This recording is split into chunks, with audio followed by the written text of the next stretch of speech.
एक नगर में भव्या नाम की लड़की रहती थी। उसके माता पिता बहुत गरीब थे, फिर भी वे दयालु थे। वही गुण भव्या में आ गया था। वह जिस किसी को मुसीबत में देखती तो उसकी मदद करती थी। उसकी शादी शिवम नाम के लड़के से हुई। वह भी गरीब परिवार का था। शिवम और उसके माता पिता सभी लोग मजदूरी करने जाते थे और उसी से उनकी गुजारा होती थी। यहाँ भी भव्या का वही हिसाब था। अगर कोई उसके पैसा मांगने आ जाता तो वह उसे दे देती। कभी कोई पड़ोसन आ जाती और कहती, बहन तुम्हारे पास थोड़ी चीनी होगी, आज हमारे यहाँ चीनी खत्म हो गई है, मेरा बेटा दूध के लिए रो रहा है, वह ऐसे दूध ही नहीं पीता, तो वह उसको कटोरी में चीनी ऐसे ही दे देती। कभी कोई और पड़ोसन आ जाती और कहती, बहू कुछ रुपए उधार दे दो, मैं बच्ची की दवा लेने जा रही हूँ, मेरे पास नहीं है, मैं तुम्हें वापस कर जाऊंगी बाद में, तो भव्या दे देती। उसकी सास उसे डांटती, तुमने क्या धर्मशाला खोल रखा है, हम लोग कौन से अमीर है, कोई न कोई तुमने मांगने चला आता है और तुम उसे दे देती हो। फिर ऐसा होने लगा कि भव्या सबके सामने किसी को कुछ नहीं देती, लेकिन फिर चुपके से दे देती थी। पूरे मोहल्ले के औरतें जब इकट्ठा होकर जब बातचीत करती तो कहती, ऐसी बहू हमने कभी नहीं देखी है, वो तो बहुत अच्छी है, इनके घर में तो लक्ष्मी आ गई है, लेकिन बेचारी बहुत तकलीफ में रह रही है। भव्या की इस भावना से उसकी सास और शिवम उससे बहुत नाराज हो जाते थे। एक बार ऐसा हुआ कि लगातार पानी बरस रहा था, सब लोग मजदूरी करने गए।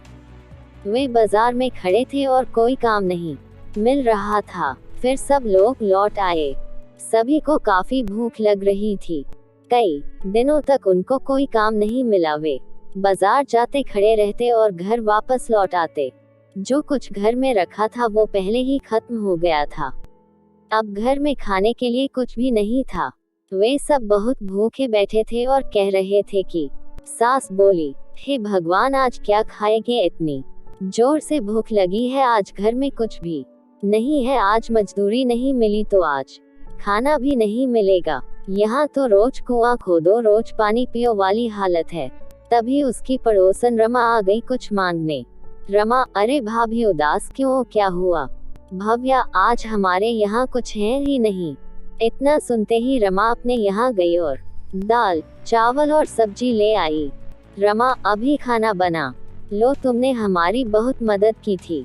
अब भव्या ने चूल्हा जलाया और खाना बनाया। भव्या, माँ जी आइए, खाना खा लीजिए। सब लोग खाना खाने के लिए बैठे ही थे कि बाहर से आवाज आई। बूढ़ी औरत बोली, क्या इस गरीब के लिए कुछ है? मैं बहुत जोर की भूखी हूँ। भव्या ने बाहर निकल कर देखा तो एक बूढ़ी औरत खड़ी थी। बूढ़ी औरत बोली, बेटी बहुत जोर की भूख लगी है, मुझे चक्कर आ रहा है, मुझसे चला ही नहीं जा रहा, मुझे कुछ खाने के लिए दे दो बेटी। भव्या सोच में पड़ गई, खाना तो थोड़ा सा ही है, जो इतने लोगों के लिए भी पूरा नहीं है। वह सोचने लगी, हे भगवान मैं क्या करूं, इन बूढ़ी औरत को खाना तो देना ही चाहिए, इतनी कमजोर है, भूखी भी है और कमजोर भी है, इन्हें खाना दिए बगैर मैं इन्हें कैसे लौटा सकती हूँ। तब तक उसकी सास बाहर आकर बोली। सास बोली, खाना वाना कुछ नहीं है यहाँ, और बहू तुम दरवाजा बंद कर दो, ज्यादा सोचने में पड़ा करो। बूढ़ी औरत बोली, बेटी मुझ पर थोड़ी दया करो, मैं बहुत दुखी हूँ, आज तो लगता है भूख के मारे आज मेरे प्राण निकल जाएंगे।